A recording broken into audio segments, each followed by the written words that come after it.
1:15, this is the Sri Lanka Broadcasting Corporation. The news edited by Romesh Piris and read by Niranjan Abesundara. Acting Minister of Finance states premature speculations without a conclusion could undermine market confidence. A majority of political parties object to the National Delimitation Committee's interim report. Examinations Commissioner General says advanced level 2022 practical tests to be from the 27th of June. Government has issued over 90% of fertilizer vouchers. The government focuses on regulating online business activities. SLTB buses and expressways to operate without conductors from the 1st of next month.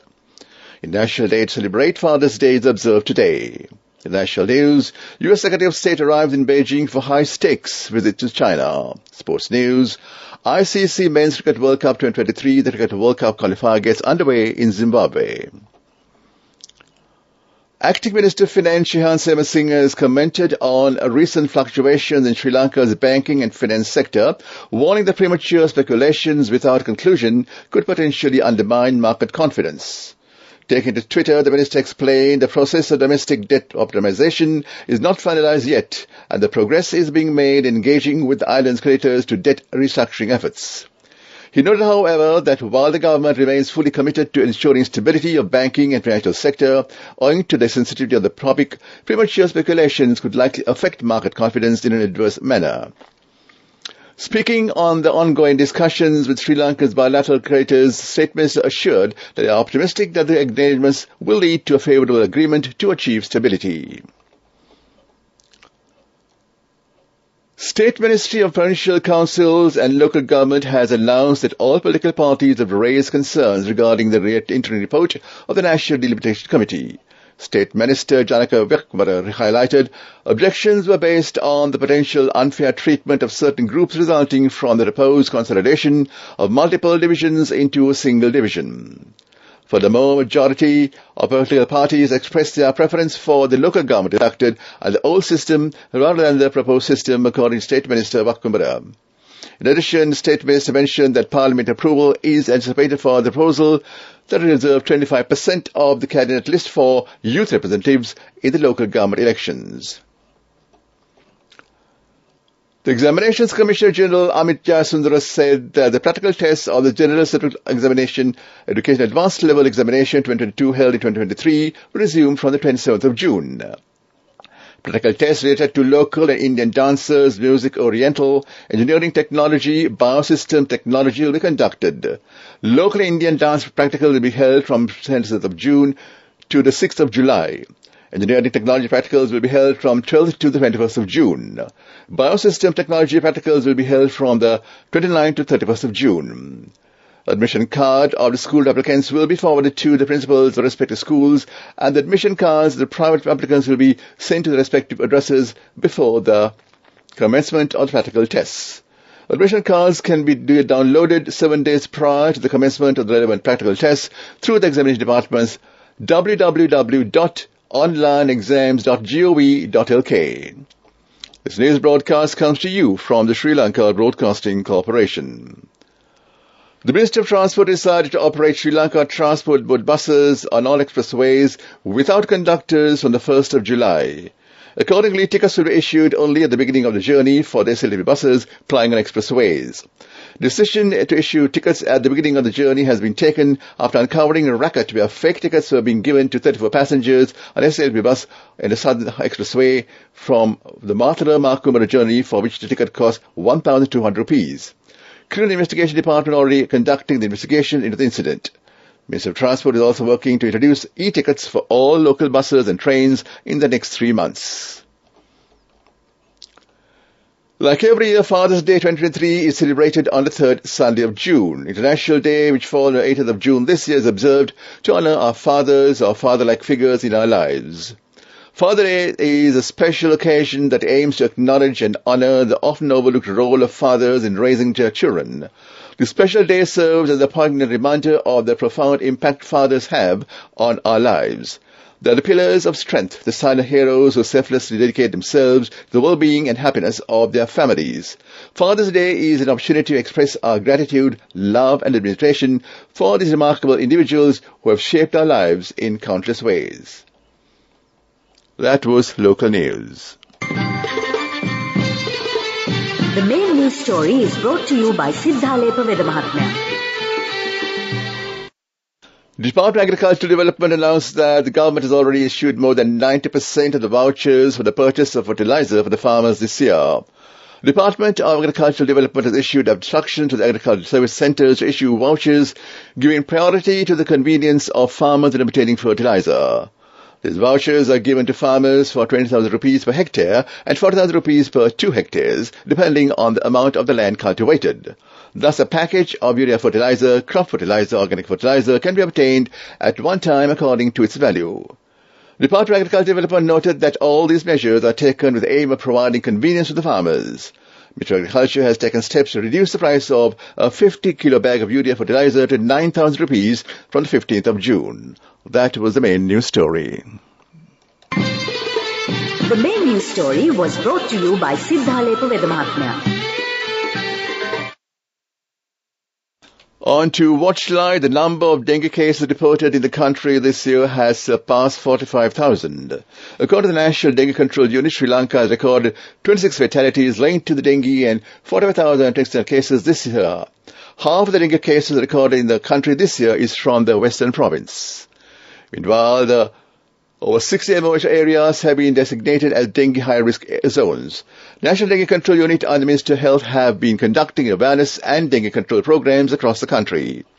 According to health authorities, the country is to make a collective effort to contain the spread of dengue, which is responsible for 26 deaths so far this year. A bid to encourage occupants of residences and business owners to clean their premises, authorities have been imposing fines for maintaining mosquito breeding grounds. That came to in Watchlight. And on to world news. U.S. Secretary of State arrived in Beijing for high-stakes visit to China. War in Ukraine must stop, South Africa's Ramaphosa tells Putin. Sudan's warring sides agree to new 72-hour ceasefire. U.S. Secretary of State Antony Blinken has arrived in Beijing for 2 days of meetings with Chinese officials. The trip marks the first visit by an American diplomat to China in almost 5 years. U.S. officials say the main goal of the talks is to stabilize the relationship that has become extremely tense. It comes nearly 5 months after an earlier Blinken visit was postponed following the flight of a suspected Chinese spy balloon in U.S. airspace. U.S. has been lowering expectations for the visit, and both sides have made it clear that they do not expect any major breakthrough. South African President Cyril Ramaphosa, who is in Russia, the part of a peacekeeping delegation, told his Russian counterpart Vladimir Putin the war in Ukraine must stop. Ramaphosa laid out 10 points of the African Peace Initiative that is seeking agreement on a series of confidence-building measures, even as Ukraine last week began a counter-offensive to push back Russian forces.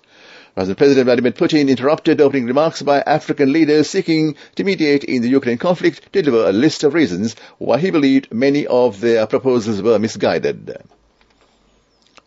Sudan Armed Forces and the Paramilitary Rapid Support Forces have agreed to a new 72-hour ceasefire from Sunday, according to a joint statement. A nationwide truce goes into effect from 400 hours GMT and will last until 21st of June as clashes intensified in the capital, Khartoum. US and Saudi Arabia have been mediating between the warring parties for weeks, and multiple ceasefire agreements failed to stop the fighting, which has only escalated across Sudan. The statement said that both the military and the RSF agreed to stop the fighting and refrain from seeking military advantage during the ceasefire. And back to the World Night News headlines. U.S. Secretary of State arrives in Beijing for high-stakes visit China. War in Ukraine must stop, South Africa's Ramaphosa tells Putin. Sudan's warring sides agree to new 72-hour ceasefire. Development News is brought to you by Vacancies for women from Desha Sri Lanka for housemaids in Kuwait, Oman and Saudi Arabia for ages 23 to 58 years. Contact number 037 7500 500. The Minister of Agriculture, Mahinda Amaravira, has instructed the Smallholder Agribusiness Partnership Program to take the necessary steps to cultivate 5,000 hectares of maize in Hambantota district in the upcoming Maha season. The project has made arrangements to cultivate maize in 16,000 hectares in Anuradhapura, Mularagala, Ampara and Hambantota districts. Other project arrangements have been made to provide free financial and technical support for all activities such as providing high-quality maize seeds, land preparation and fertilizer. Maize cultivation in Hambantota district was successful before, but later the farmers moved away from it. Ministry of Agriculture has advised officials that the selection of suitable farmers should be done without any political differences to restart the cultivation of maize in Hambantota district. Vacancies for women from Deshakti Lanka for housekeepers, home cooks, caretakers and home nurses in Kuwait, Oman, Saudi Arabia and Singapore for ages 23 to 57 years. Salaries starting from 156,000 rupees. Interviews with foreign agents are now on. Come whether you have a passport or not. Branches, Colombo, Kurunagala, Anuradhapura and Matara. Contact number 0377 500 500. On to sports news. The ICC Men's Cricket World Cup 2023 qualifier will get underway in Zimbabwe today. A total of 10 nations host Zimbabwe, Ireland, Nepal, Netherlands, Oman, Scotland, Sri Lanka, UAE, USA and West Indies will battle it out for the two remaining places at this year's ODI World Cup in India. Cricket World Cup qualifier will see two groups each made up of 5 teams playing a round-robin series within their group. The top 3 teams in each group then progress to the SLBC qualifier Super 6 stage, while carrying over their results from the 2 matches against the other teams to advance from their initial group. Meanwhile, England wasted chances were defied by a classy century from Australia's Usman Khawaja on a riveting second day of the first Ashes Test in Edgbaston. Khawaja battled through the day for his unbeaten 126, the left-hander's first Ashes ton in England, guiding Australia to 311 for 5 to 82 runs adrift. He was bowled by Stuart Broad in no ball 112, one of 4 errors from England that also included Johnny Bairstow missing 2 opportunities behind the stumps. Electrifying morning session, England used favourable overhead conditions to reduce the tourists to 6 for 3, reply to their 393 for 8 declared. That was sports news. Go ekak thiyana youth eකට life එකේ change එකට නියමෙට set වෙන්න ඇස් වහගෙන දැකපු ගීන හැබැ කරන්න youth එකට නියමෙට set වෙන friendship එක මෙන්න. The all-new NSB Ithru account, NSB IAM, a plan for your dream. Business News, sponsored by National Savings Bank, the safest place for your money. A new page in passenger transport, David Purdy's Motor Company Private Limited, Sri Lanka's largest automotive company, launched e-Drive, a model electric 3-wheeler tuk-tuk taxi service from public transportation for the first time in Sri Lanka. Electric vehicles are the future, environmental friendly with zero emissions and helps reduce dependency on fossil fuels. As a country, it will reduce our carbon footprint while saving foreign exchange, reducing the fuel bill. Low running maintenance costs of these vehicles lead to cheaper transport costs as direct benefit to the passenger. The 3-wheelers will initially operate in Colombo and its immediate suburbs. The vehicles can easily be identified due to their unique white and green branding, and the service will be available from 7 a.m. to 7 p.m. from Monday to Saturday. Business News, sponsored by National Savings Bank, the safest place for your money. Go ekak thiyana youth එකට life එකේ change එකට නියමෙට set වෙන්න ඇස් වහගෙන දැකපු ගීන හැබැ කරන්න youth එකට නියමෙට set වෙන friendship එක මෙන්න. The all-new NSB Ithru account, NSB IAM, a plan for your dream. On to economic news, the Parliamentary Select Committee that looks into enhancing the ease of doing business index has discussed taking urgent steps to regulate online business activities, as there is still no formal mechanism to regulate the business activities conducted on the internet or the tax payments of the companies involved in them. Attention was drawn in this regard when the Select Committee of Parliament to study the practical problems and difficulties that have arisen in relation to the enhancing rank of the ease of doing business index in Sri Lanka and make it proposals and recommendations. The Parliament Select Committee met recently under the chairmanship of Member of Parliament Madhura Vithanage.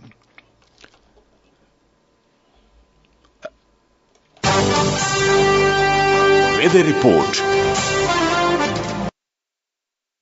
Met Department says cloudy skies will prevail over the northern, north central and eastern provinces today. Met Department accordingly has predicted several spells of showers in the western, Sabaragamuwa, central and northwestern provinces and in the Galle, Martha and Trikmali districts. It added a few showers are also likely in the north central and northwestern provinces.